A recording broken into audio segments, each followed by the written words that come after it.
স্ত্রীকে ডেকে বললেন, স্ত্রী, রাসূলুল্লাহ আমাকে নির্দেশ করেছেন মুতার প্রান্তরে যুদ্ধে যাওয়ার জন্য। আমি চলে যাব, তোমার কাছে বলতে এলাম। রাসূলুল্লাহ নির্দেশ না করলে বলতেও আসতাম না। আমি যদি শহীদ হয়ে যাই, আমি যদি আর না ফিরি, আমার সন্তানগুলিকে আমার রাস্তায়, এই রাস্তায়, দ্বীনের রাস্তায় তাদেরকে তৈরি করবে। স্ত্রী বলছেন, হে আমার স্বামী, রাসূলুল্লাহ নির্দেশ করেছেন জিহাদের ময়দানে যাওয়ার জন্য।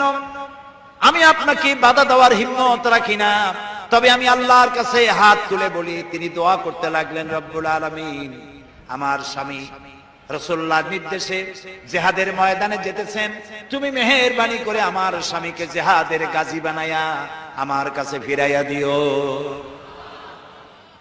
হযরতে জাফর তরবারিটা খাপের মধ্যে থেকে বের করে তরবারির উল্টা দিক দিয়া স্ত্রীর মুনাজাত করা অবস্থায় তার হাতের উপরে মৃদু আঘাত করলেন আর বললেন, স্ত্রী হাত নামাও, উল্টা দোয়া করো না। রাসূলুল্লাহ আমার নাম দ্বিতীয় নম্বরে বলেছেন, আমার আগেও একজন আছে, পরেও একজন আছে, মুতার প্রান্তরে আমি যে শহীদ হব তাতে কোনো সন্দেহ নাই। উল্টা দোয়া করো না, বরং আমার শাহাদাত মঞ্জুরের জন্য দোয়া করো, আর এই আমার সন্তানগুলিকে দ্বীনের রাস্তায় পরিচালিত করো। আর আমি তোমার কোনো হক আদায় করতে পারি নাই, আমারে মাফ করে দিও।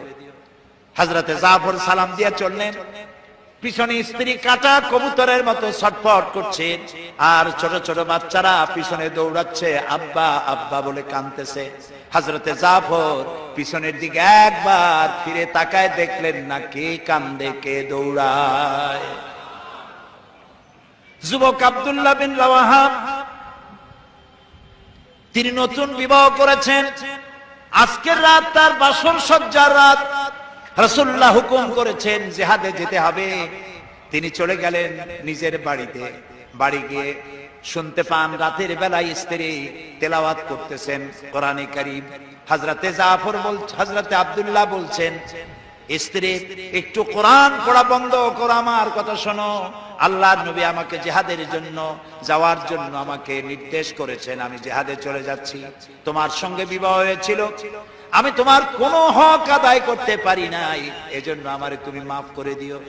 স্ত্রী বলল, প্রাণের স্বামী, আমি শুনেছি এই মদিনায় আপনি সুপুরুষ, এক সুদর্শন যুবক, প্রাণ ভরে একবার দেখতেও পারি নাই। আপনি একবার আমার রুমের ভিতরে আসেন, আপনার চেহারাটা আমি একটু দেখে নেই। স্বামী বললেন, আমি তোমার রুমে ঢুকবো না।